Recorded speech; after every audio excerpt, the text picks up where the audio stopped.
আজকে ছেলে মেয়ের জন্য একটু ঝালমুড়ি বানিয়েছি। কিভাবে বানালাম চলেন দেখি। হ্যালো ভিউয়ার্স, আসসালামু আলাইকুম। সবাই কেমন আছেন? যে যেখান থেকে আমার ভিডিওটা দেখছেন সবাইকে অসংখ্য ধন্যবাদ এবং সালাম রইল। এই যে আমি চানাচুরগুলো দিয়ে দিছি, পেঁয়াজ কুচি দিয়ে দিছি এবং লেবুর খোসা একটু কুচি করে দিয়েছি ফ্লেভারের জন্য। এরপরে কাঁচামরিচ দিয়ে দিলাম, এবার দিয়ে দিলাম ধনেপাতা একটু বেশি করে দিয়েছি। আমার ছেলে মেয়ে কিন্তু এই চানাচুরটা এত পছন্দ করে, বলার বাহিরে। সবসময় আমাকে বলবে, মা তোমার হাতের এই যে মশলা দিয়ে, আমার হাতের এই যে বানানো ঝালমুড়ি মশলা দিয়ে আমি ঝালমুড়িটা মেখেছি। ঝালমুড়ির মশলাটা দিলে ফ্লেভার অনেক হয়, সাথে সরষে তেলও দিয়েছি এবং মুড়িগুলো ঢেলে দিলাম।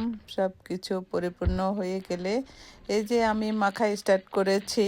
এত মজা হয়েছে ঝালমুড়িটা, কি আর বলবো। সবাই অনেক ভালো থাকবেন। আল্লাহ হাফেজ।